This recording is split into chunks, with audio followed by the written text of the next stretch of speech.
ਜਥੇਦਾਰ ਅਕਾਲ ਤਖਤ ਸਾਹਿਬ ਨੇ ਅੱਜ ਜੋ ਕੁਝ ਪੰਜਾਬ ਦੇ ਹਾਲਾਤ ਬਣੇ ਹੋਏ ਨੇ ਉਹਨਾਂ ਦੇ ਚੱਲਦਿਆਂ ਇੱਕ ਪਿੱਛੇ ਜੋ ਉਹਨਾਂ ਦਾ ਇੱਕ ਬਿਆਨ ਆਇਆ ਵੀ ਹਰ ਇੱਕ ਸਿੱਖ ਨੂੰ ਜਿਹੜਾ ਹੈ ਉਹ ਹਥਿਆਰ ਹੈ ਉਹ ਰੱਖਣਾ ਚਾਹੀਦਾ ਹੈ। ਇੱਕ ਲੀਗਲ ਲਾਇਸੈਂਸੀ ਜਿਹੜਾ ਹਥਿਆਰ ਹਰ ਇੱਕ ਸਿੱਖ ਨੂੰ ਰੱਖਣਾ ਚਾਹੀਦਾ ਹੈ। ਹਰ ਸਿੱਖ ਲਾਇਸੈਂਸੀ ਜਿਹੜੇ ਮਾਡਰਨ ਹਥਿਆਰ ਨੇ ਲੀਗਲ ਤਰੀਕੇ ਦੇ ਨਾਲ ਉਹ ਵੀ ਜਿਹੜਾ ਹੈ ਉਹ ਰੱਖਣ ਦਾ ਹਰ ਸਿੱਖ ਯਤਨ ਜ਼ਰੂਰ ਕਰੇ। ਇਸ ਨੂੰ ਸਮਝਣਾ ਵੀ ਸਾਡੇ ਲਈ ਬਹੁਤ ਜ਼ਰੂਰੀ ਹੈ। ਹਰ ਸਿੱਖ ਨੂੰ ਆਪਣੀ ਰੱਖਿਆ ਲਈ ਹਾਲਾਤ ਦੇ ਮੁਤਾਬਕ ਆਪਣੇ ਕੋਲ ਲਾਇਸੈਂਸੀ ਹਥਿਆਰ ਰੱਖਣੇ ਚਾਹੀਦੇ ਨੇ। ਸ਼ਸਤਰਧਾਰੀ ਹੋਣਾ ਚਾਹੀਦਾ। ਸ਼ਸਤਰਧਾਰੀ ਸਿੱਖ ਨੇ ਹੋਣਾ ਹੈ, ਪਰ ਪਹਿਲਾਂ ਉਹਨੇ 200 ਸਾਲ ਜਿਹੜੀ ਪੜ੍ਹਾਈ ਗੁਰੂ ਨੇ ਕਰਾਈ ਹੈ ਉਹ ਗੁਰਬਾਣੀ ਵਿੱਚੋਂ ਵਿਚਾਰ ਵਿੱਚੋਂ ਪੜ੍ਹਨੀ ਹੈ ਕਿ ਉਹ ਸ਼ਸਤਰ ਅਤੇ ਉਹ ਸ਼ਸਤਰ ਦੀ ਵਰਤੋਂ ਸਿੱਖ ਕਿਵੇਂ ਕਰਦਾ ਹੈ। ਅੱਜ ਨਤੀਜਾ ਉਸ ਦੇ ਉਲਟ ਹੋ ਰਿਹਾ ਹੈ। ਤੁਹਾਨੂੰ ਲੱਗਦਾ ਵੀ ਮਤਲਬ ਜਿਹੜਾ ਰਾਜ ਹੈ, ਰਾਜ ਧਰਮ ਨੂੰ ਨਿਰਦੇਸ਼ਿਤ ਕਰੇ ਵੀ ਹਾਂ ਤੁਸੀਂ ਇੱਦਾਂ ਕਰੋ? ਸਾਡੇ ਲੋਕ ਹਰ ਚੀਜ਼ ਦਾ ਨਜਾਇਜ਼ ਫਾਇਦਾ ਜਦੋਂ ਉਠਾਉਣਾ ਹੁੰਦਾ ਤਾਂ ਰਾਜ ਬਿਨਾਂ ਨੇ ਧਰਮ ਚਲਾਇਆ ਹੈ। ਧਰਮ ਬਿਨਾਂ ਤਾਂ ਉਹ ਕਰੇ ਇਹ ਲਫ਼ਜ਼ ਸਕਾਰਤ ਨੇ। ਸਿਆਸਤ ਵਿੱਚ ਧਰਮ ਜਾਵੇ ਪਰ ਧਰਮ ਵਿੱਚ ਸਿਆਸਤ ਨਾ ਹੋਵੇ। ਜਦੋਂ ਤੱਕ ਧਰਮ, ਸਿਆਸਤ, ਪਰਿਵਾਰ, ਕੋਈ ਵੀ ਖੇਤਰ ਵਪਾਰ ਦਾ ਖੇਤਰ ਹੋਏਗਾ, ਬਿਜ਼ਨਸ ਦਾ ਖੇਤਰ ਹੋਏਗਾ, ਉਹਦੇ ਇਖਤਿਆਰ ਨਹੀਂ ਰਹੇਗਾ। D5 ਪੰਜਾਬੀ ਦੇਖ ਰਹੇ ਸਾਰੇ ਹੀ ਦਰਸ਼ਕਾਂ ਦਾ ਮੈਂ ਅਵਤਾਰ ਸ਼ੇਰਪੁਰੀ ਬਹੁਤ-ਬਹੁਤ ਸਵਾਗਤ ਕਰਦਾ। ਤੁਸੀਂ ਦੇਖ ਰਹੇ ਹੋ ਪ੍ਰੋਗਰਾਮ ਉਮਰਾਂ ਦੇ ਅਨੁਭਵ। ਅੱਜ ਸਾਡੇ ਨਾਲ ਨੇ ਸਾਬਕਾ ਜਥੇਦਾਰ ਸਿੰਘ ਸਾਹਿਬ ਪ੍ਰੋਫੈਸਰ ਦਰਸ਼ਨ ਸਿੰਘ ਜੀ ਖਾਲਸਾ, ਜਿਹੜੇ ਕਿ ਟੋਰਾਂਟੋ ਦੇ ਵਿੱਚ ਰਹਿੰਦੇ ਆ, ਤੇ ਅੱਜ ਅਸੀਂ ਇਸ ਸਮੇਂ ਟੋਰਾਂਟੋ ਦੇ ਵਿੱਚ ਉਹਨਾਂ ਦੇ ਨਾਲ ਜਿਹੜੀ ਇਹ ਇੰਟਰਵਿਊ ਕਰ ਰਹੇ ਹਾਂ। ਪ੍ਰੋਫੈਸਰ ਸਾਹਿਬ ਬਹੁਤ-ਬਹੁਤ ਸਵਾਗਤ ਹੈ ਪ੍ਰੋਗਰਾਮ ਦੇ ਵਿੱਚ। ਵਾਹਿਗੁਰੂ ਜੀ ਕਾ ਖਾਲਸਾ, ਵਾਹਿਗੁਰੂ ਜੀ ਕੀ ਫਤਿਹ। ਦੁਨੀਆ ਬੜੀ ਤੇਜ਼ੀ ਨਾਲ ਬਦਲ ਰਹੀ ਹੈ, ਤੇਜ਼ੀ ਨਾਲ ਵਿਚਾਰ ਆ ਰਹੇ ਨੇ, ਤੇਜ਼ੀ ਨਾਲ ਉਹਨਾਂ ਦਾ ਟਕਰਾਅ ਹੋ ਰਿਹਾ ਹੈ। ਗੱਲ ਕੋਈ ਸੁਣਨ ਨੂੰ ਤਿਆਰ ਨਹੀਂ ਹੈ ਕਿਸੇ ਦੀ। ਉਹ ਹਰ ਇੱਕ ਵਿਅਕਤੀ ਚਾਹੁੰਦਾ ਵੀ ਮੇਰੀ ਗੱਲ ਹੈ ਜਿਹੜੀ ਉਹ ਮੰਨੀ ਜਾਵੇ। ਅਗਰ ਅਸੀਂ ਆਪਣੀ ਕੌਮ ਵੱਲ ਦੇਖਦੇ ਹਾਂ, ਕਿਉਂਕਿ ਜਦੋਂ ਵੀ ਜਿਹੜਾ ਵੀ ਸਿੱਖ ਬਾਹਰ ਬੈਠਾ, ਪੰਜਾਬੀ ਬਾਹਰ ਬੈਠਾ, ਉਹ ਸਭ ਤੋਂ ਪਹਿਲਾਂ ਪੰਜਾਬ ਬਾਰੇ ਸੋਚਦਾ, ਉੱਥੇ ਦੀ ਖੈਰ ਖੁਆਹ ਮੰਗਦਾ, ਉਹ ਚਿੰਤਤ ਹੈ। ਇਸੇ ਕਰਕੇ ਸਾਡੇ ਕੁਝ ਸਵਾਲ ਨੇ ਬਾਹਰ ਬੈਠੇ ਸਿੱਖਾਂ ਦੇ ਵੀ ਨੇ, ਉੱਥੇ ਦੇ ਬੈਠੇ ਦੇ ਸਿੱਖਾਂ ਦੇ, ਕਿਉਂਕਿ ਹਰ ਬੰਦੇ ਦੇ ਮਨ ਦੇ ਵਿੱਚ ਵਿਚਾਰ ਤਾਂ ਆਉਂਦਾ, ਪਰ ਉਹ ਕਈ ਵਾਰੀ ਵਿਅਕਤ ਕਰਨ ਦੀ ਸਾਨੂੰ ਪਤਾ ਨਹੀਂ ਹੁੰਦਾ ਕਿ ਅਸੀਂ ਵਿਅਕਤ ਕਿੱਦਾਂ ਕਰਨਾ। ਜਥੇਦਾਰ ਅਕਾਲ ਤਖਤ ਸਾਹਿਬ ਨੇ ਅੱਜ ਜੋ ਕੁਝ ਪੰਜਾਬ ਦੇ ਹਾਲਾਤ ਬਣੇ ਹੋਏ ਨੇ ਉਹਨਾਂ ਦੇ ਚੱਲਦਿਆਂ ਇੱਕ ਪਿੱਛੇ ਜੋ ਉਹਨਾਂ ਦਾ ਇੱਕ ਬਿਆਨ ਆਇਆ ਵੀ ਹਰ ਇੱਕ ਸਿੱਖ ਨੂੰ ਜਿਹੜਾ ਉਹ ਹਥਿਆਰ ਹੈ ਉਹ ਰੱਖਣਾ ਚਾਹੀਦਾ ਹੈ। ਇੱਕ ਲੀਗਲ ਲਾਇਸੈਂਸੀ ਜਿਹੜਾ ਹਥਿਆਰ ਹਰ ਇੱਕ ਸਿੱਖ ਨੂੰ ਰੱਖਣਾ ਚਾਹੀਦਾ ਹੈ, ਜਿਹਦਾ ਵੱਖ-ਵੱਖ ਤਰ੍ਹਾਂ ਨਾਲ ਕਈ ਜਗ੍ਹਾ 'ਤੇ ਵਿਰੋਧ ਵੀ ਹੋਇਆ। ਪੰਜਾਬ ਦੇ CM ਵੀ ਇੱਕ ਜਿਸ ਤਰੀਕੇ ਉਹਨਾਂ ਨੂੰ ਤਾਕੀਦ ਕਰਦੇ ਹੋਏ ਨਜ਼ਰ ਆਏ, ਜਦ ਕਿ ਉਹ ਤਾਕੀਦ ਕਰ ਤਾਂ ਨਹੀਂ ਸਕਦੇ, ਬਟ ਉਹ ਕਰਦੇ ਹੋਏ ਨਜ਼ਰ ਆਏ। ਸੋ ਇਸ ਚੀਜ਼ ਨੂੰ ਤੁਸੀਂ ਕਿਸ ਤਰੀਕੇ ਦੇਖਦੇ ਹੋ? ਮਤਲਬ ਕੀ ਸਾਨੂੰ ਵਾਕਈ ਇਸ ਤਰ੍ਹਾਂ ਕਰਨਾ ਚਾਹੀਦਾ, ਔਰ ਕੀ ਇਹ ਵਾਕਈ ਸਮੇਂ ਦੀ ਜ਼ਰੂਰਤ ਹੈ? ਸਮੇਂ ਦੀ ਜ਼ਰੂਰਤ ਹੈ, ਪਰ ਇਸ ਨੂੰ ਸਮਝਣਾ ਵੀ ਸਾਡੇ ਲਈ ਬਹੁਤ ਜ਼ਰੂਰੀ ਹੈ। ਉਹਨਾਂ ਨੇ ਇਹ ਲਫ਼ਜ਼ ਵਰਤੇ ਨੇ, ਹਰ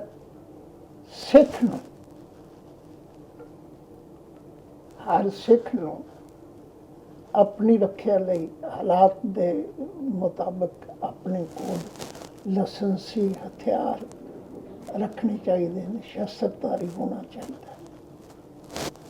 ਗੱਲ ਬੜੀ ਖੂਬਸੂਰਤ ਹੈ।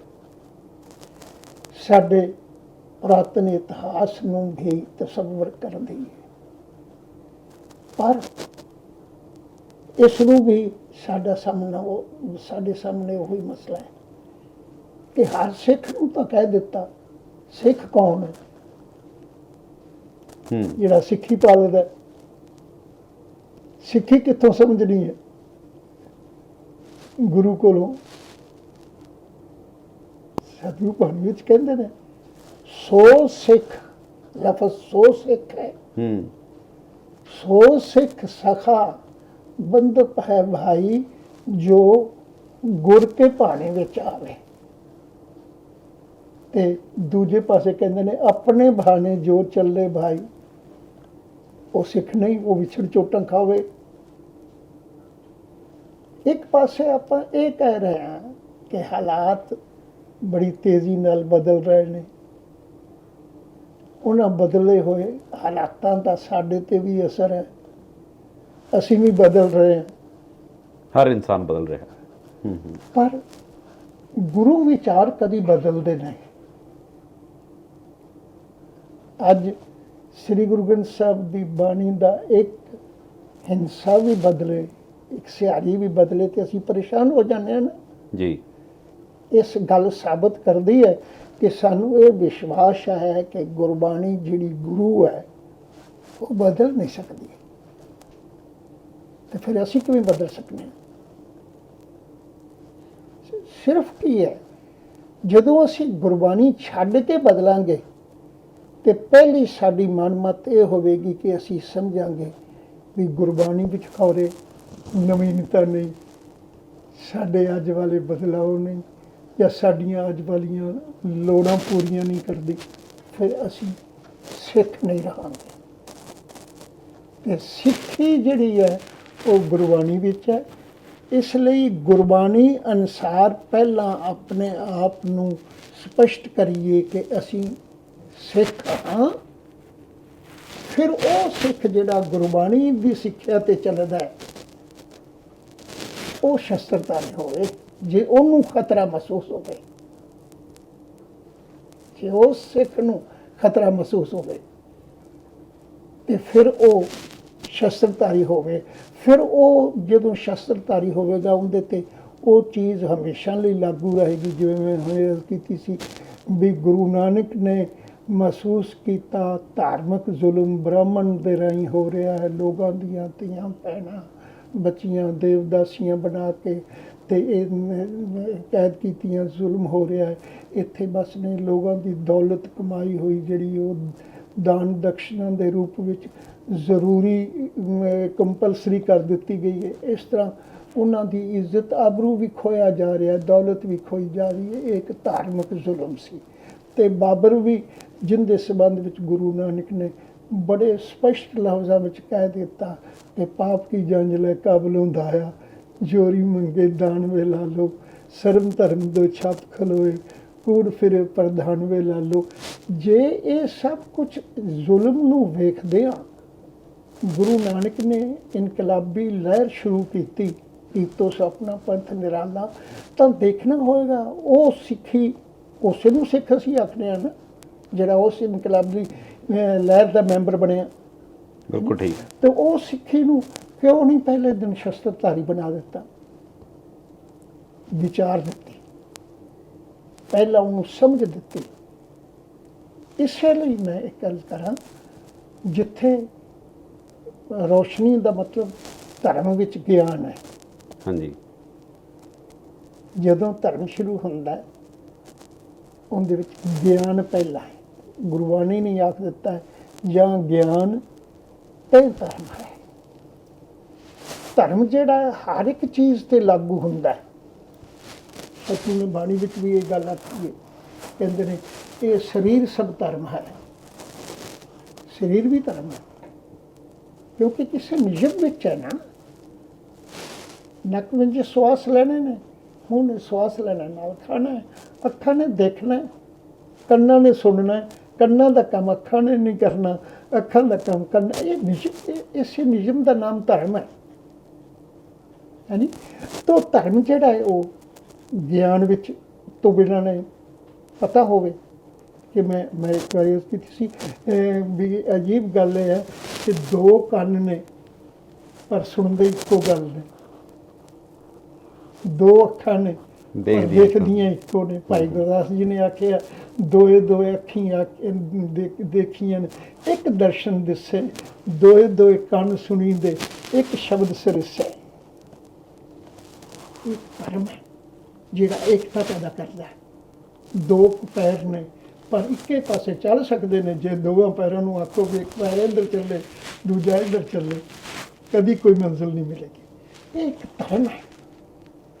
ਤੋ ਇਸ ਲਈ ਇੱਕ ਖਿਆਲ ਕਰੇ ਹੋ, ਧਰਮ ਨੂੰ ਗਿਆਨ ਚਾਹੀਦਾ ਹੈ। ਸਿੱਖੀ ਗੁਰੂ ਨੇ ਜੇ ਗੱਲ ਆਖ ਕੇ ਇਸ ਇਨਕਲਾਬੀ ਲਹਿਰ ਨੂੰ ਸ਼ੁਰੂ ਕੀਤਾ ਕਿ ਸਰਬ ਧਰਮ ਦੋ ਛਾਪ ਖਲੋਏ, ਨਿਯਮ ਕੋਈ ਨਹੀਂ, ਕਾਨੂੰਨ ਜਿਹੜਾ ਉਹ ਅੰਧਾ ਹੋ ਗਿਆ। ਉਹ ਕਾਨੂੰਨ ਤਾਂ ਇਸ ਲਈ ਸੀ ਕਿ ਕਿਸੇ ਸੱਚੇ ਤੇ ਝੂਠੇ ਦੀ ਪਛਾਣ ਕਰ ਸਕੇ। ਅਦਾਲਤਾਂ ਇਸੇ ਲਈ ਨੇ ਨਾ। ਹਾਂਜੀ। ਤੇ ਪਰ ਜੇ ਉੱਥੇ ਗਿਆਨ ਖਤਮ ਹੋਇਆ ਤਾਂ ਕਾਨੂੰਨ ਅੰਧਾ ਹੋ ਗਿਆ, ਜ਼ੁਲਮ ਸਿਆਸਤ ਵਿੱਚ ਚਲਾ ਗਿਆ, ਜ਼ੁਲਮ ਧਰਮ ਵਿੱਚ ਚਲਾ ਗਿਆ। ਤੇ ਗੁਰੂ ਨੇ ਉਸ ਨੂੰ ਮਿਟਾਉਣ ਲਈ ਪਹਿਲਾਂ ਗਿਆਨ ਦਿੱਤਾ। 100 ਸਾਲ ਕੇਵਲ ਵਿਚਾਰ, ਕੇਵਲ ਬਾਣੀ ਫੀਡ ਕੀਤੀ ਸਿੱਖੀ।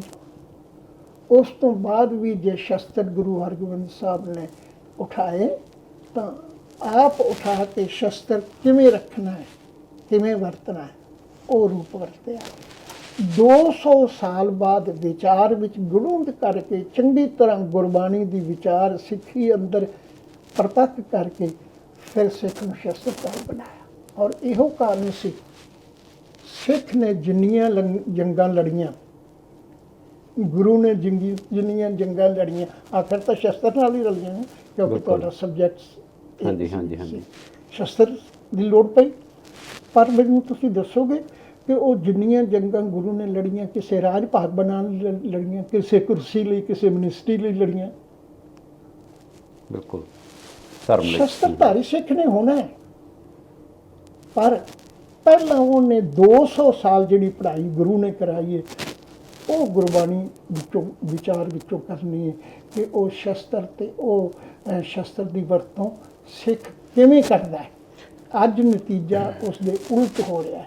ਅਸੀਂ ਗੁਰਬਾਣੀ ਤੋਂ ਟੁੱਟ ਗਏ ਹਾਂ। ਉਹ ਜਿਹਨੇ ਸਿੱਖਿਆ ਤੇ ਬਣਾਉਣੀ ਸੀ, ਆਪਾਂ ਰੋਜ਼ ਪੜ੍ਹਦੇ ਸਿੱਖੀ ਸਿੱਖਿਆ ਗੁਰੂ ਵਿਚਾਰ, ਗੁਰੂ ਦੀ ਵਿਚਾਰ ਸਿੱਖਣੀ, ਗੁਰੂ ਦੀ ਵਿਚਾਰ ਤੇ ਜਿੱਥੇ ਸਿੱਖੀ ਬਣਨੀ ਸੀ ਉਧਰ ਤੇ ਅਸੀਂ ਕਦਮ ਨਹੀਂ ਰੱਖ ਰਹੇ, ਉਹ ਅਸੀਂ ਸਮਝਾ ਵੀ ਨਹੀਂ ਰਹੇ। ਉੱਥੇ ਸਾਡੀਆਂ ਰੋਜ਼ ਦੁਬਦਾ ਨੇ ਦੱਸਦੀ ਵੀ ਤਾਂ ਇਹੋ ਬਸ ਦੱਸ ਤਾਂ ਹਮੇਸ਼ਾ ਹਾਜ਼ਰ ਹੈ।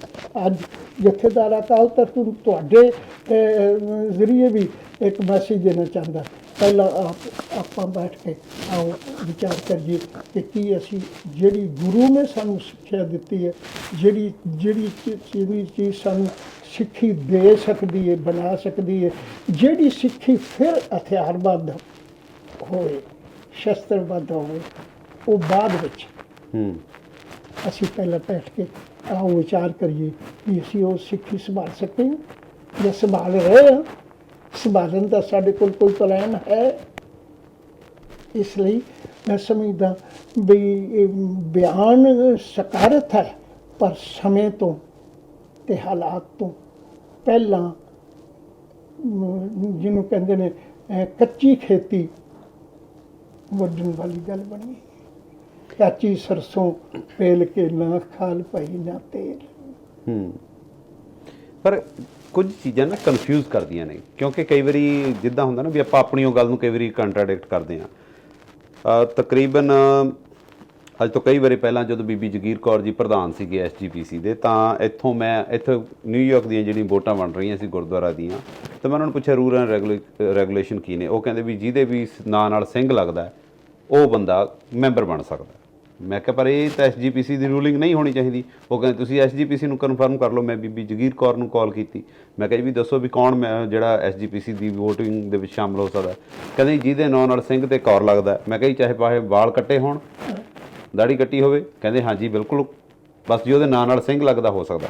ਜੇ ਹੁਣ ਅਗਰ ਉਹ ਸਿੱਖ ਆ ਤਾਂ ਫਿਰ ਤਾਂ ਮਤਲਬ ਵੀ ਤੁਸੀਂ ਹਰ ਇੱਕ ਵਿਅਕਤੀ, ਫਿਰ ਤਾਂ ਸਾਰੇ ਪੰਜਾਬ ਦੇ ਨਾਂ ਨਾਲ ਸਿੰਘ ਲੱਗਦਾ। ਉਹੀ ਤਾਂ ਮੈਂ ਕਹਿੰਦਾ ਹੈਰਾਨ, ਜਿੱਥੇ ਗੁਰੂ ਨੇ ਸਾਨੂੰ ਸਿੰਘ ਲਫ਼ਜ਼ ਦਿੱਤਾ ਹੈ, ਹਾਂਜੀ, ਉਸ ਲਫ਼ਜ਼ ਦਾ ਨਜਾਇਜ਼ ਫਾਇਦਾ ਉਠਾਉਣ ਵਾਲੇ ਲੋਕ ਵੀ ਪੈਦਾ ਹੋ ਗਏ ਨੇ। ਮੈਂ ਪਿਛਲੇ ਦਿਨਾਂ 'ਚ ਪੜ੍ਹ ਰਿਹਾ ਸੀ, ਕਿਸੇ ਹਿੰਦੂ ਵੀ ਸ਼ਾਸਤਰਕਾਰ ਨੇ ਕਿਹਾ, ਵਿਦਵਾਨ ਨੇ ਇਹ ਲਫ਼ਜ਼ ਵਰਤੇ ਕਿ ਗੁਰੂ ਨੇ ਸਿੰਘ ਲਫ਼ਜ਼ ਦਿੱਤਾ ਇਸ ਲਈ ਹੈ ਕਿਉਂਕਿ ਦੇਵੀ ਕੋਲੋਂ ਅੰਮ੍ਰਿਤ ਦੀ ਸ਼ਕਤੀ ਲਈ ਸੀ, ਤੇ ਦੇਵੀ ਜਿਹੜੀ ਹੈ ਉਹ ਸਿੰਘ ਤੇ ਸਵਾਰ, ਉਹਨੇ ਕਿੱਥੇ ਸਿੰਘ ਜੋੜਿਆ ਜਾ ਕੇ ਵੀ ਸਿੰਘ ਭਾਵ ਸ਼ੇਰ ਦੀ ਸਵਾਰੀ ਕਰਦੀ। ਸ਼ੇਰ ਜਿਹੜਾ ਹੈ, ਸਿੰਘ ਜਿਹੜਾ ਹੈ, ਉਹਦਾ ਵਾਹਨ ਹੈ, ਉਹਦੇ ਤੇ ਸਵਾਰ ਰਹਿੰਦੀ ਹੈ। ਤੇ ਗੁਰੂ ਸਾਹਿਬ ਨੇ ਮਾਨੋ ਸਿੱਖ ਨੂੰ ਦੇਵੀ ਦਾ ਵਾਹਨ ਬਣਾਇਆ। ਦੇਵੀ ਹਮੇਸ਼ਾ ਦੇ ਤੇ ਸਵਾਰ ਰਵੇ ਤਾਂ ਇਹ ਸਿੰਘ ਹੈ।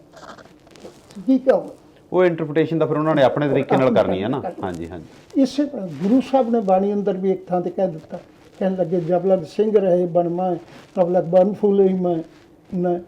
ਜਿਸ ਜੰਗਲ ਵਿੱਚ ਸ਼ੇਰ ਆ ਜਾਏ ਉੱਥੇ ਬਾਕੀ ਕੋਈ ਰਹਿੰਦਾ ਹੀ ਨਹੀਂ, ਉਹ ਕਿਸੇ ਨੂੰ ਬਰਦਾਸ਼ਤ ਨਹੀਂ ਕਰਦਾ ਤੇ ਉਹ ਤਾਂ ਸਿੰਗਲ ਹੀ ਜੰਗਲੀ ਸੁਣਿਆ ਹੋ ਜਾਂਦਾ ਹੈ। ਤਾਂ ਮੇਰੇ ਕਹਿਣ ਦਾ ਮਤਲਬ ਸੀ ਉਸ ਤਰ੍ਹਾਂ ਦੇ ਸਿੰਘ ਨਹੀਂ। ਸਾਨੂੰ ਇਹ ਸੋਚਣਾ ਪਏਗਾ ਕਿ ਜੇ ਸਿੰਘ ਜਾਂ ਕੌਰ ਲਫ਼ਜ਼ ਜਿਨ੍ਹਾਂ ਨੇ ਲਾਉਣਾ ਹੈ, ਉਹਨਾਂ ਕੋਲ ਕੀ ਗੁਰਬਾਣੀ ਦੀ ਵਿਚਾਰ ਮੁਤਾਬਕ ਸਿੱਖੀ ਜਿਹੜੀ ਸੱਚਮੁੱਚ ਸਿੰਘ ਦੀ ਕੇਵਲ ਸ਼ਕਤੀ ਪ੍ਰਤੀਕ ਹੈ, ਕੇਵਲ ਸ਼ਕਤੀ ਪ੍ਰਤੀਕ, ਉਹ ਸ਼ਕਤੀ ਕੋ ਹੱਥ ਦੀ ਨਹੀਂ, ਬਾਜ਼ੂ ਬਲ ਦੀ ਨਹੀਂ, ਉਹ ਕੋਈ ਸ਼ਸਤਰਾਂ ਦੀ ਨਹੀਂ, ਆਤਮਿਕ ਸ਼ਕਤੀ ਦੀ ਹੈ। ਜਿੰਦੇ ਕੋਲ ਆਤਮਿਕ ਸ਼ਕਤੀ ਨਹੀਂ ਉਹਦੇ ਵਿੱਚ ਤਾਂ ਹੱਥ ਵਿੱਚੋਂ ਵੀ ਸ਼ਸਤਰ ਡਿੱਗ ਪੈਂਦੇ ਨੇ। ਬਿਲਕੁਲ।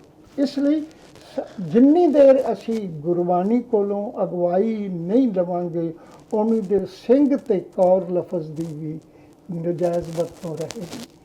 ਅੱਛਾ, ਇੱਕ ਚੀਜ਼ ਮੈਨੂੰ ਹੋਰ ਮੈਂ ਜਾਣਨੀ ਚਾਹੁੰਦਾ, ਬਹੁਤ ਵਾਰ ਨਾ ਜਿਹੜੇ ਬਾਹਰ ਰਹਿੰਦੇ ਸਿੱਖ ਆ, ਵਿਦੇਸ਼ਾਂ ਦੇ ਵਿੱਚ ਰਹਿੰਦੇ ਆ, ਉਹ ਇੱਕ ਕੰਪੈਰੀਜ਼ਨ ਕਰਦੇ ਆ ਜਥੇਦਾਰ ਅਕਾਲ ਤਖਤ ਦਾ ਪੋਪ ਨਾਲ, ਵੀ ਪੋਪ ਹੈ ਜਿਹੜਾ ਮਤਲਬ ਵੀ ਇਹ ਸਿੱਖਾਂ ਦਾ ਪੋਪ ਹੈ, ਜਦ ਕਿ ਇਹ ਸਹੀ ਕੰਪੈਰੀਜ਼ਨ ਨਹੀਂ ਆ, ਕਿਉਂਕਿ ਪੋਪ ਕੁਝ ਅਲੱਗ ਚੀਜ਼ ਹੈ ਤੇ ਕਹਿੰਦੇ ਨੇ ਜਥੇਦਾਰ ਅਕਾਲ ਤਖਤ ਟੋਟਲੀ ਇੱਕ ਅਲੱਗ ਉਪਾਧੀ ਹੈ। ਪਰ ਅਗਰ ਅਸੀਂ ਦੇਖੀਏ ਤਾਂ ਪੋਪ ਦਾ ਤਾਂ ਬਹੁਤ ਮਾਣ ਸਤਿਕਾਰ ਹੁੰਦਾ ਹੈ, ਦੇਸ਼ ਦਾ ਪ੍ਰੈਜ਼ੀਡੈਂਟ ਆ ਕੇ ਅੱਗੇ ਖੜਾ ਹੁੰਦਾ ਉਹਨੂੰ ਰਿਸੀਵ ਕਰਨ ਦੇ ਲਈ।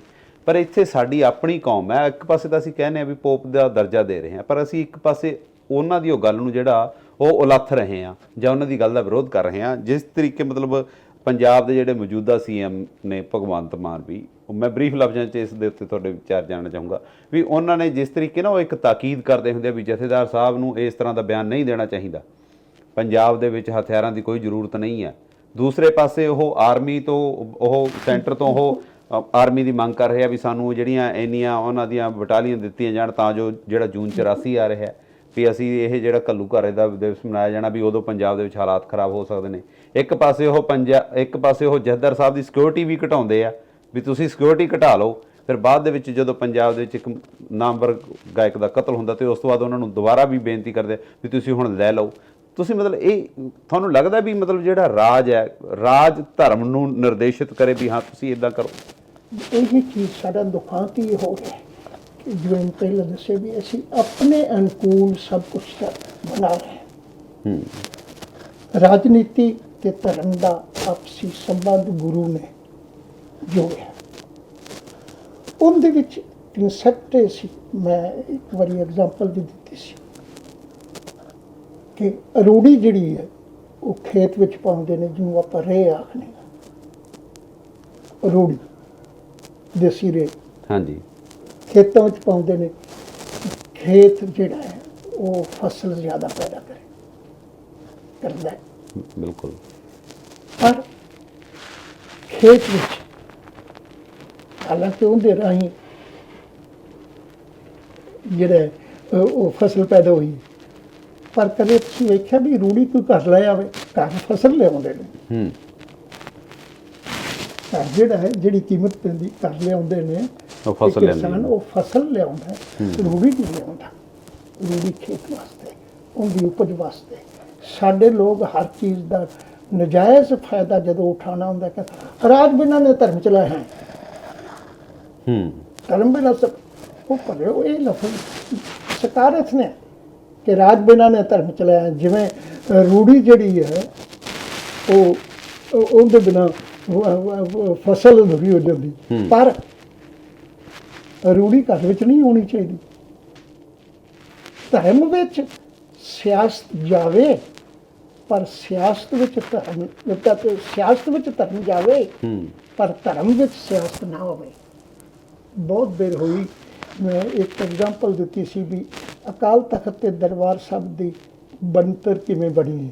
ਹਾਂਜੀ, ਵੀ ਤੁਸੀਂ ਦਰਬਾਰ ਸਾਹਿਬ ਸ੍ਰੀ ਗੁਰੂ ਗ੍ਰੰਥ ਸਾਹਿਬ ਦੀ ਹਜ਼ੂਰੀ ਵਿੱਚ ਬੈਠੋ, ਸਾਹਮਣੇ ਤੁਹਾਨੂੰ ਅਕਾਲ ਤਖਤ ਦਰਵਾਜ਼ਾ ਖੁੱਲ੍ਹਾ ਹੁੰਦਾ, ਸਾਹਮਣੇ ਅਕਾਲ ਤਖਤ ਦਿਸਦਾ। ਇਸ ਤਰ੍ਹਾਂ ਦੀ ਬਣਾਵਟ ਹੁਣ ਬਦਲ ਦਿੱਤੀ ਹੋਵੇ ਇਹਨਾਂ ਨੇ ਨਵੇਂ ਦੇ ਤੇ ਵੱਖਰੀ। ਪਰ ਜੇ ਅਕਾਲ ਤਖਤ ਤੇ ਬੈਠੇ ਹੋ, ਦਰਬਾਰ ਸਾਹਿਬ ਦੇ ਦਰਸ਼ਨ ਹੁੰਦੇ ਨੇ। ਦਰਬਾਰ ਸਾਹਿਬ ਬੈਠੇ ਹੋ ਗੁਰੂ ਕੀ ਹਜ਼ੂਰੀ ਵਿੱਚ, ਅਕਾਲ ਤਖਤ ਨਹੀਂ ਦਿਸਦਾ, ਕਿਉਂਕਿ ਤੇਰਾ ਇੰਨਾ ਉੱਚਾ ਆ ਜਾਂਦਾ ਹੈ ਸ੍ਰੀ ਗੁਰੂ ਗ੍ਰੰਥ ਸਾਹਿਬ ਦਾ। ਗ੍ਰੰਥੀ ਸਿੰਘ ਦਾ, ਇਸ ਲਈ ਉਹ ਅਕਾਲ ਤਖਤ ਨਹੀਂ ਦਿਸਦਾ।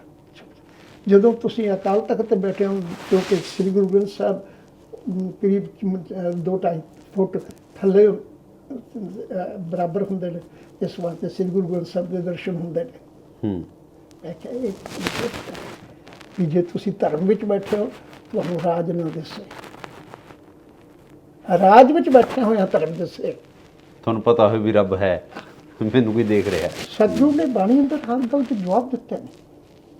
ਸਤਿਗੁਰੂ ਬਾਣੀ ਵਿੱਚ ਇੱਕ ਗੱਲ ਕਹਿੰਦੇ ਨੇ ਕਿ ਸੰਪਤ ਰਥ ਧਨ ਰਾਜ ਸੋ ਅਤ ਨੇ ਹੋ ਲਗਾਇਓ।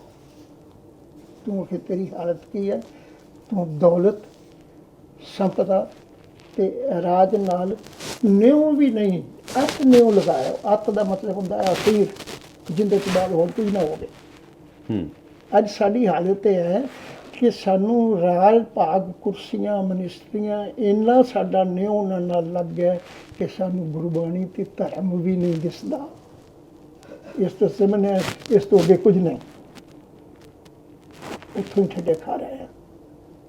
ਉੱਥੋਂ ਅਜੀਬ ਗੱਲ ਹੈ, ਅਸੀਂ ਸਿੱਖੀ ਲਫ਼ਜ਼ ਨਾਲ ਪਿਆਰ ਕਰਨੇ ਹਾਂ, ਸਿੱਖ ਲਫ਼ਜ਼ ਨਾਲ ਪਿਆਰ ਕਰਨੇ ਹਾਂ, ਧਰਮ ਲਫ਼ਜ਼ ਨਾਲ ਪਿਆਰ ਕਰਨੇ ਹਾਂ, ਪਰ ਧਰਮ, ਸਿੱਖੀ, ਸਿੱਖ ਨੂੰ ਸਮਝਦੇ ਨਹੀਂ। ਇੱਕ ਗੱਲ ਮੰਨੀ ਜਾਂਦੀ ਹੈ ਵੀ ਜਿਹੜੀ ਗੁਰਬਾਣੀ ਹੈ, ਗੁਰਬਾਣੀ ਤੁਹਾਨੂੰ ਸਵਾਲ ਕਰਨਾ ਸਿਖਾਉਂਦੀ ਹੈ। ਸਿੱਖਣ ਦਾ ਕਨਸੈਪਟ ਹੈ ਨਾ ਵੀ ਅਸੀਂ ਸਿੱਖਦੇ ਕਿਵੇਂ ਆ ਨਾ, ਸਵਾਲ ਕਰਾਂਗੇ ਤਾਂ ਹੀ ਸਾਨੂੰ ਸਮਝ ਆਊਗੀ ਵੀ ਹਾਂ ਅਸੀਂ ਸਵਾਲ ਕਰੀਏ। ਹੁਣ ਜਦੋਂ ਬੱਚੇ ਸਵਾਲ ਕਰਦੇ ਆ, ਸਾਹਮਣੇ ਜਵਾਬ ਹੈ ਜਿਹੜਾ, ਤਾਂ ਉਸ ਜਵਾਬ ਦੇ ਵਿੱਚ ਬੱਚੇ ਬੜੇ ਕਨਫਿਊਜ਼ ਨੇ। ਕਨਫਿਊਜ਼ ਇਸ ਕਰਕੇ ਨੇ, ਅਗਰ ਅਸੀਂ ਕੋਈ ਵੀ ਐਗਜ਼ਾਮਪਲ ਲੈ ਰਹੀਏ ਦੁਨੀਆ ਦੇ ਵਿੱਚ, ਇੱਕ ਪ੍ਰਚਾਰਕ ਕੁਝ ਹੋਰ ਕਹਿ ਰਿਹਾ ਹੈ, ਦੂਸਰਾ ਉਹਦੀ ਗੱਲ ਨੂੰ ਉਲੱਥ ਰਿਹਾ ਹੈ। ਫਿਰ ਹੁਣ ਗੱਲ ਇਹ ਆਉਂਦੀ ਹੈ ਵੀ ਅਸੀਂ ਲੜ ਕਿਹਦੇ ਲੱਗੀਏ, ਕਿਹਦੀ ਸੁਣੀਏ, ਸਹੀ ਕੀ ਹੈ। ਉੱਥੇ ਆ ਜਾਂਦੀ ਵੀਰ ਜੀ ਸਾਡੀ ਵੀ, ਮੈਂ ਜੋ ਦੱਸ ਕੀਤੀ ਵੀ ਅਸੀਂ ਹਰ ਚੀਜ਼ ਨੂੰ ਆਪਣੇ ਲੋੜ ਦੇ ਅਨੁਕੂਲ ਬਣਾਉਣੇ। ਪ੍ਰਚਾਰਕ ਵੀ ਅੱਜ ਮੈਂ ਐਗਜ਼ਾਮਪਲ ਕਿਹਾ, ਜਦੋਂ ਤੱਕ ਦੁਆਰਫੀ ਇੱਕ ਲਫ਼ਜ਼ ਨਹੀਂ, ਜਦੋਂ ਤੱਕ ਧਰਮ, ਸਿਆਸਤ, ਪਰਿਵਾਰ, ਕੋਈ ਚੀਜ਼, ਕੋਈ ਵੀ ਖੇਤਰ, ਵਪਾਰ ਦਾ ਖੇਤਰ ਹੋਏਗਾ, ਬਿਜ਼ਨਸ ਦਾ ਖੇਤਰ ਹੋਏਗਾ, ਉਹਦੇ ਪਿਆਰ ਨਹੀਂ ਰਹੇਗਾ, ਸੱਚਾਈ ਨਹੀਂ ਰਹੇਗੀ। ਸਤਿਗੁਰੂ ਨੇ ਬਾਣੀ ਵਿੱਚ ਆਖਿਆ, ਜਬ ਇਹਨੇ ਆਪਣੀ ਆਪਣੀ ਧਾਰੀ तब इसको है मुश्किल पारी। जब इन करने हार पिछाता तब इसनों ना ही पिछताता। साडा दुखांत की है, अज असी श्री गुरु ग्रंथ साहब की बाणी दे अर्थ भी हर ग्रंथी, हर प्रचारक इसलिए आप जिवें तुसीं कहने हो एक कोई होर कहंदा दूजा क्यों, क्योंकि उन्होंने पता है इस स्टेज पर आया इत्थे दे प्रबंधक मैनूं की गल आखां ते इत्थों दी संगत मैं की गल आखां ते मैनूं पसंद करे, 4 पैसे आ जाण। व्यापार दा केंद्र अज साडा धर्म भी व्यापार बन गया, अज साडी सियासत भी व्यापार बन गई है। सियासी आदमी जे करोड़ों रुपए ला के मिनिस्टर बनना चाहता है जित के, तो उन्होंने पता है मैं इनकी रिटर्न भी लैनी है, व्यापार है। धर्मी आदमी जे अखंड पाठ या सहज पाठ या गुरुद्वारे अज थां अगे ने गुरुद्वारे नहीं समझते, अज गुरुद्वारे किवें बन रहे हैं। मैं इत्थों की एग्जाम्पल तुहाडे साहब ऐसे स्थान की भी तुहाडे सामने है कि जिथे एक स्थान की गोलक विचों दूजा वेखदे ने भी उस इलाके विच नवीं आबादी आ रही, चलो उत्थे प्लाट लो, उत्थे गुरुद्वारा बनावांगे, इत्थों ग्रंथी उसे भेजांगे, उत्थों भी गोलक इत्थे आएगी। चेंज सिस्टम बनना शुरू हो गया। जदों तक व्यापार रहेगा इसे तरह जे गुरुद्वारे के प्रबंधक व्यापार कर सकते हैं तो प्रचारक भी करते पे ने, वो भी व्यापारी बन गए हैं, वो भी देखते हैं कि सौदा साडा कित्थे विकदा है, किंदे नाल साडी प्रतिपालना ज़्यादा होंदी है। वो जो लफज गुरबाणी नूं असीं केवल अपने व्यापार लई वरतते हैं। अज धर्म, सियासत सब कुछ साडा व्यापार, जीवन ही व्यापार बन गया। ਜੀਵਨ ਦਾ ਹਰ ਪੱਖ ਜਨ ਪਰਿਵਾਰਕ ਰਿਸ਼ਤੇ ਵਪਾਰ ਬਣ ਗਏ ਨੇ। ਜੇ ਲਾਭ ਨਾ ਹੋਵੇ, ਸਤਿਗੁਰੂ ਨੇ ਬਾਣੀ ਵਿੱਚ ਕਿਉਂ ਕਹਿ ਦਿੱਤਾ, ਸੁਖ ਮੈਂ ਬਹੁਤ ਸੰਗੀ ਬਹਿ ਦੁੱਖ ਮੈਂ ਸੰਗ ਨਾ ਕੋਏ। ਜੇ ਕਿਸੇ ਕੋਲੋਂ ਸੁਖ ਮਿਲਦਾ ਤੇ ਮੈਂ ਉਹਦਾ ਮਿੱਤਰ ਹਾਂ। ਜੇ ਮੈਨੂੰ ਕਿ ਨਜ਼ਰ ਆਉਂਦਾ ਉਹ ਗਰੀਬ, ਜਦ ਹੀ ਨਿਰਧਨ ਦੇਖਿਓ ਨਰਕੋ ਸੰਗ ਛਾੜ ਸਭ ਭਾਗੇ। ਗੁਰਬਾਣੀ ਵਿੱਚ ਹਰ ਇੱਕ ਚੀਜ਼ ਦਾ ਜਵਾਬ ਹੈ। ਜਦੋਂ ਤੱਕ ਤੁਸੀਂ ਆਪਣੀ ਸਵਾਰਥੀ ਬਿਰਤੀ, ਵਪਾਰਕ ਬਿਰਤੀ ਬਦਲ ਕੇ, ਵਪਾਰ ਪਿਆਰ ਕਦੀ ਨਹੀਂ ਬਣਦਾ। ਪੁਰਾਣੇ ਸਮੇਂ ਦੀ ਇੱਕ ਕਹਾਵਤ ਬਣੀ ਹੋਈ ਸੀ ਕਿ ਜਿੱਥੇ ਹੋਵੇ ਪਿਆਰ ਉੱਥੇ ਨਾ ਕਰੀਏ ਵਪਾਰ। ਵਪਾਰ ਤੇ ਪਿਆਰ ਇਕੱਠੇ ਨਹੀਂ ਰਹਿੰਦੇ। ਜੇ ਤੇਰਾ ਗੁਰੂ ਨਾਲ ਪਿਆਰ ਹੈ, ਜੇ ਤੇਰਾ ਧਰਮ ਨਾਲ ਪਿਆਰ ਹੈ, ਤਾਂ ਵਿਸ਼ਵਾਸ ਕਰ ਤੈਨੂੰ ਉੱਥੇ ਵਪਾਰ ਛੱਡਣਾ ਪਏਗਾ। ਤੁਸੀਂ ਕੀ ਐਡਵਾਈਸ ਕਰਦੇ ਹੋ? ਕਿਉਂਕਿ ਇਹ ਵਿੱਚ ਵੀ, ਕਿਉਂਕਿ ਆਪਣੇ ਕੋਲ ਥੋੜ੍ਹਾ ਜਿਹਾ ਸਮਾਂ ਹੋ ਰਿਹਾ ਅਤੇ ਸਵਾਲ ਥੋੜ੍ਹੇ ਜਿਹੇ ਹੋਰ ਹੈਗੇ ਆ ਮੇਰੇ ਕੋਲ। ਤੁਸੀਂ ਕੀ ਸੁਜੈਸਟ ਕਰਦੇ ਹੋ ਵੀ ਜਿਹੜੇ ਬੱਚੇ ਨੇ, ਹੁਣ ਸਾਡੀ ਸਮੱਸਿਆ ਇਹ ਹੈ ਵੀ ਬੱਚੇ ਜੀ ਪੰਜਾਬੀ ਨਹੀਂ ਬੋਲਦੇ, ਬੱਚੇ ਜੀ ਗੁਰਦੁਆਰੇ ਨਹੀਂ ਜਾਂਦੇ। ਕਿਉਂਕਿ ਜੇ ਬੱਚਿਆਂ ਨੂੰ ਗੁਰਦੁਆਰੇ ਲੈ ਕੇ ਜਾਂਦੇ ਆ ਤਾਂ ਬੱਚਿਆਂ ਦਾ ਸਭ ਤੋਂ ਪਹਿਲਾ ਸਵਾਲ ਇਹ ਹੁੰਦਾ ਵੀ ਵੀ ਡੋਂਟ ਅੰਡਰਸਟੈਂਡ ਐਨੀਥਿੰਗ, ਸਾਨੂੰ ਸਮਝ ਕੁਛ ਨਹੀਂ ਆਉਂਦਾ ਜੋ ਕਹਿ ਰਹੇ ਆ। ਅਸੀਂ ਏਸੀ ਲਗਵਾ ਲਏ, ਬਿਲਡਿੰਗਾਂ ਵੱਡੀਆਂ ਬਣਾ ਲਈਆਂ, ਨਿਸ਼ਾਨ ਸਾਹਿਬ ਅਸੀਂ ਉੱਚੇ ਬਣਾ ਲਏ ਵਿਦੇਸ਼ਾਂ ਦੇ ਵਿੱਚ, ਬਟ ਅਸੀਂ ਜਦੋਂ ਇੱਕ ਗ੍ਰੰਥੀ ਨੂੰ ਪੇ ਕਰਨਾ ਹੁੰਦਾ ਜਾਂ ਇੱਕ ਪ੍ਰਚਾਰਕ ਨੂੰ ਪੇ ਕਰਨਾ ਹੁੰਦਾ, ਅਸੀਂ ਇੱਕ ਇੰਗਲਿਸ਼ ਸਪੀਕਿੰਗ ਬੰਦਾ ਨਹੀਂ ਲੈ ਕੇ ਆ ਸਕਦੇ ਜਿਹੜਾ ਇੱਥੇ ਦੇ ਬੰਦਿਆਂ ਨਾਲ ਕਮਿਊਨੀਕੇਟ ਕਰ ਸਕੇ। ਤੁਸੀਂ ਕੀ ਸੁਜੈਸਟ ਕਰਦੇ ਹੋ ਵੀ ਕੀ ਕਰਨਾ ਚਾਹੀਦਾ ਵੀ ਤਾਂ ਜੋ ਇਹ ਜਿਹੜੇ ਬੱਚੇ ਹੈ ਇਹ ਘਰ ਦੇ ਵਿੱਚ ਹੀ ਰਹਿਣ, ਫਿਰ ਅਸੀਂ ਕੱਲ੍ਹ ਨੂੰ ਅਸੀਂ ਬੱਚਿਆਂ ਨੂੰ ਬਲੇਮ ਨਾ ਕਰੀਏ? ਪਹਿਲੇ ਤਾਂ ਸਾਡੇ ਭੁਲੇਖੇ ਦੀ ਗੱਲ ਹੈ ਉਹ ਇਹ ਕਿ ਗ੍ਰੰਥੀ ਜਾਂ ਪ੍ਰਚਾਰਕ ਇੰਗਲਿਸ਼ ਵਿੱਚ ਬੱਚਿਆਂ ਨੂੰ ਫੀਡ ਕਰੇ ਤਾਂ ਕਿ ਉਹਨਾਂ ਦਾ ਇੰਟਰਸਟ ਬਣਿਆ ਰਹੇ। ਕਦੇ ਵੀ ਕਿਸੇ ਵੀ ਕਵਿਤਾ, ਬਾਣੀ, ਰਚਨਾ ਨੂੰ ਤੁਸੀਂ ਜਦੋਂ ਇੱਕ ਥਾਂ ਤੋਂ ਜਿਹਦੇ ਵਿੱਚ ਉਹਦਾ ਬੇਸ ਹੈ ਉੱਥੋਂ ਟ੍ਰਾਂਸਲੇਸ਼ਨ ਕਰੋਗੇ ਤਾਂ ਉਹਦੇ ਅਰਥ ਬਦਲ ਜਾਣ।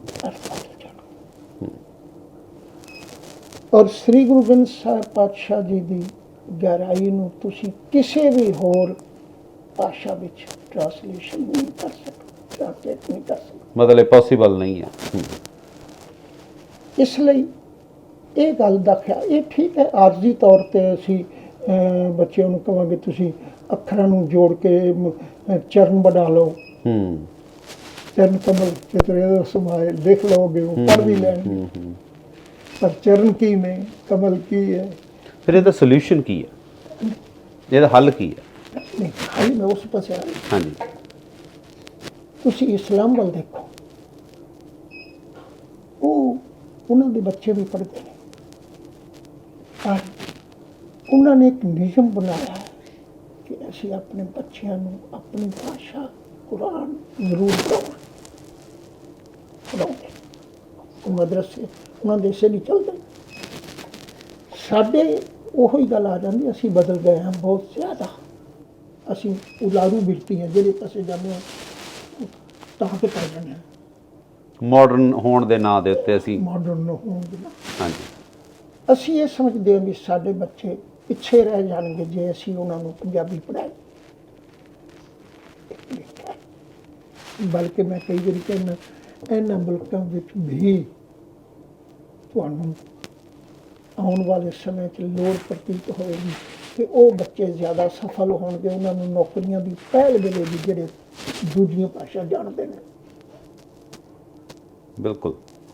ਅੱਜ ਵੀ ਕਿਸੇ ਬੈਂਕ ਵਿੱਚ ਜਾਓ, ਕਿਸੇ ਥਾਂ 'ਤੇ ਜਾਓ, ਉਹ ਵੇਖਣਗੇ ਰੱਖਣ ਲੱਗਿਆ ਵੀ ਇਹ ਚਾਰ ਭਾਸ਼ਾ ਜਾਣਦਾ ਹੈ, ਇਹ ਫ੍ਰੈਂਚ ਵੀ ਜਾਣਦਾ ਹੈ, ਪੰਜਾਬੀ ਕਸਟਮਰ ਨੂੰ ਵੀ ਹੈਂਡਲ ਕਰ ਲਏਗਾ। ਪੁਲਿਸ ਦੇ ਵਿੱਚ ਪ੍ਰਾਇੋਰਟੀ ਆ, ਬੜੀਆਂ ਹੋਰ ਲਾ ਐਨਫੋਰਸਮੈਂਟ ਜੌਬਸ ਦੇ ਵਿੱਚ ਪ੍ਰਾਇੋਰਟੀ ਆ।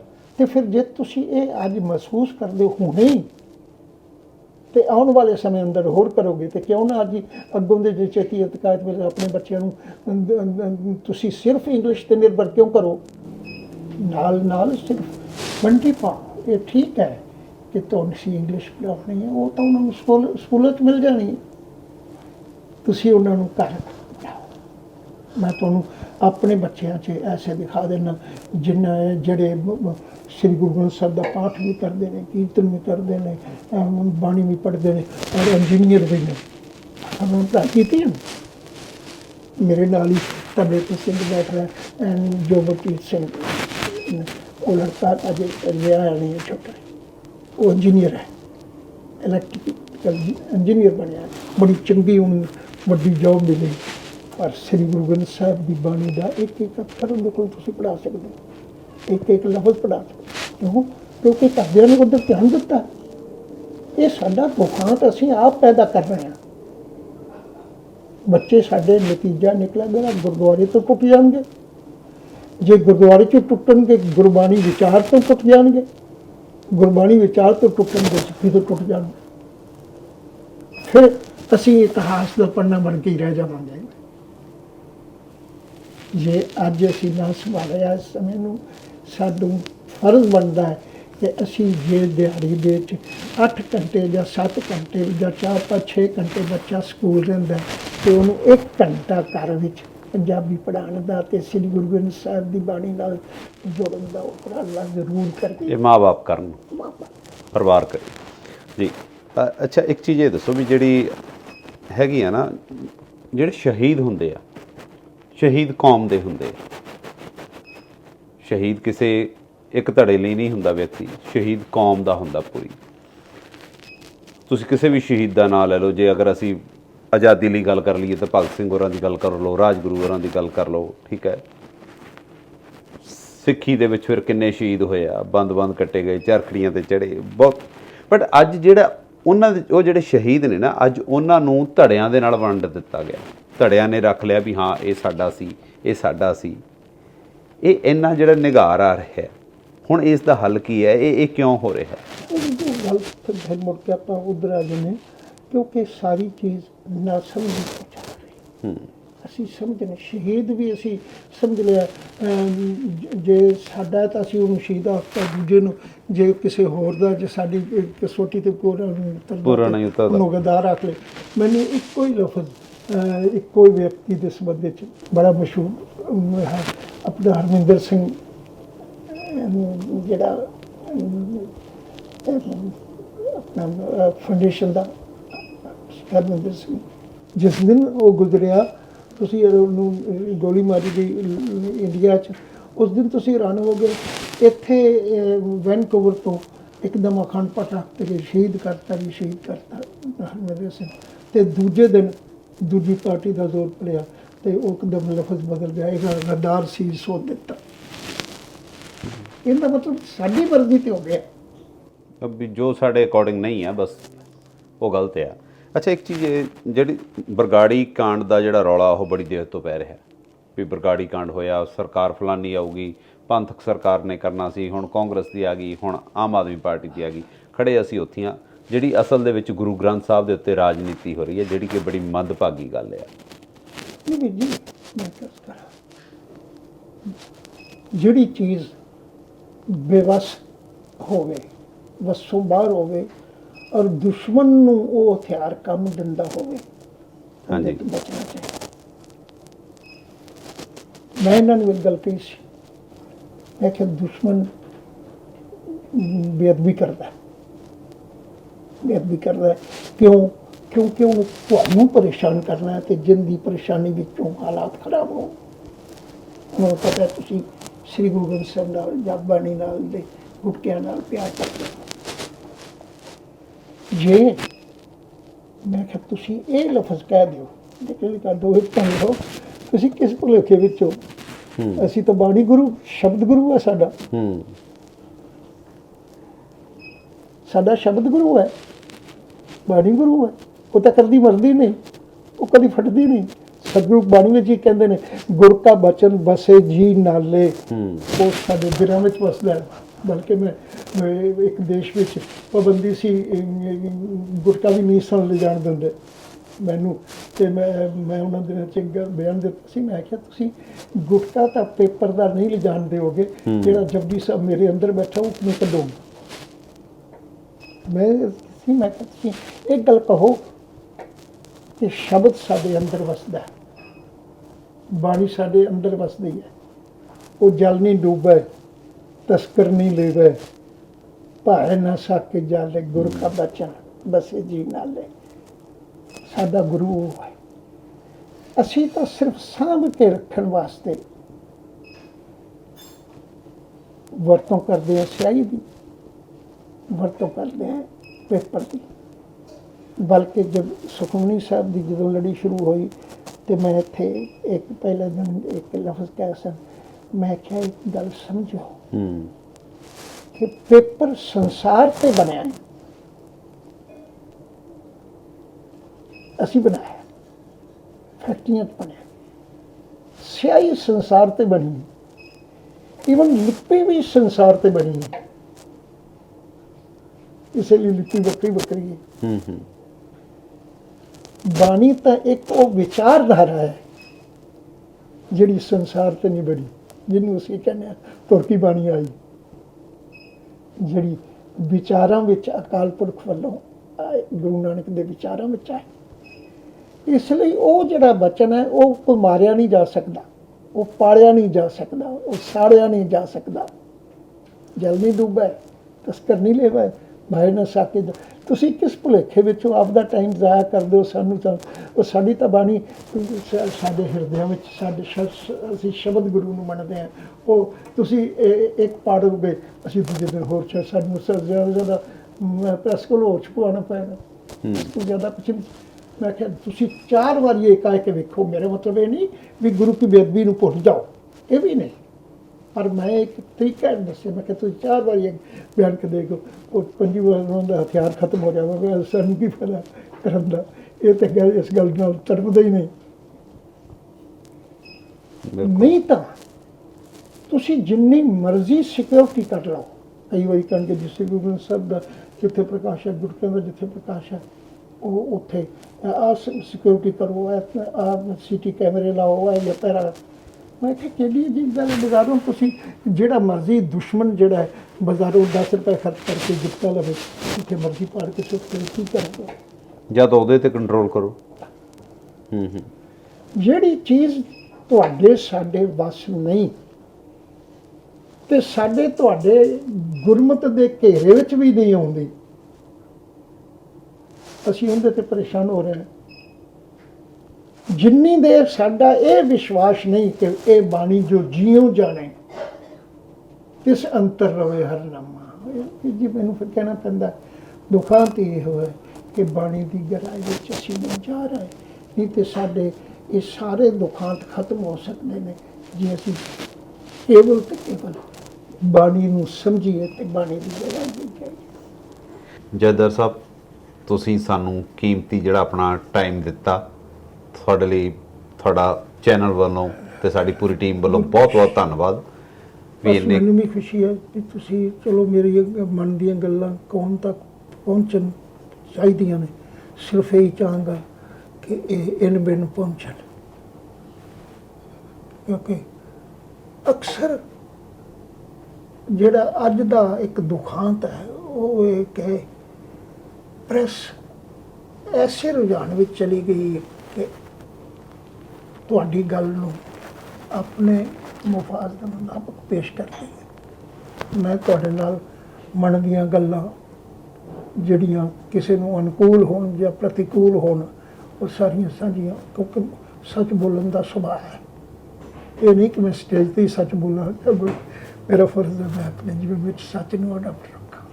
ਜੀ ਬਿਲਕੁਲ, ਉਹ ਇਸੇ ਫਲਸਫੇ ਨੂੰ ਖੈਰ ਅਸੀਂ ਵੀ ਅਡਾਪਟ ਕਰਨ ਦੀ ਕੋਸ਼ਿਸ਼ ਕਰ ਰਹੇ ਹਾਂ ਵੀ ਹਮੇਸ਼ਾ ਸੱਚ ਦੀ ਜਿਹੜੀ ਆ ਉਹ ਗੱਲ ਕੀਤੀ ਜਾਵੇ ਔਰ ਸੱਚ ਹੈ ਜਿਹੜਾ ਲੋਕਾਂ ਦੇ ਸਾਹਮਣੇ ਰੱਖਿਆ ਜਾਵੇ, ਲੋਕ ਆਪ ਉਸ ਸੱਚ ਨੂੰ ਸੁਣਨ।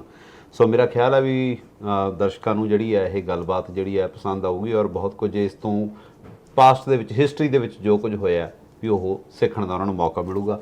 ਦੋਸਤੋ, ਇਹ ਸਨ ਪ੍ਰੋਫੈਸਰ ਦਰਸ਼ਨ ਸਿੰਘ ਜੀ ਖਾਲਸਾ, ਜਿਹੜੇ ਕਿ ਸਾਬਕਾ ਜਥੇਦਾਰ ਸ਼੍ਰੀ ਅਕਾਲ ਤਖਤ ਸਾਹਿਬ ਰਹੇ ਆ, ਜਿਨ੍ਹਾਂ ਦੇ ਨਾਲ ਅੱਜ ਸਾਡੀ ਗੱਲਬਾਤ ਹੋਈ ਆ। ਉਮੀਦ ਕਰਦੇ ਹਾਂ ਵੀ ਤੁਹਾਨੂੰ ਇਹ ਜਿਹੜੀ ਗੱਲਬਾਤ ਹੈ ਇਹ ਪਸੰਦ ਆਊਗੀ ਅਤੇ ਤੁਸੀਂ ਚੈਨਲ ਨੂੰ ਜਿਹੜਾ ਸਬਸਕ੍ਰਾਈਬ ਕਰਨਾ ਨਾ ਭੁੱਲਣਾ। ਬਹੁਤ ਬਹੁਤ ਧੰਨਵਾਦ।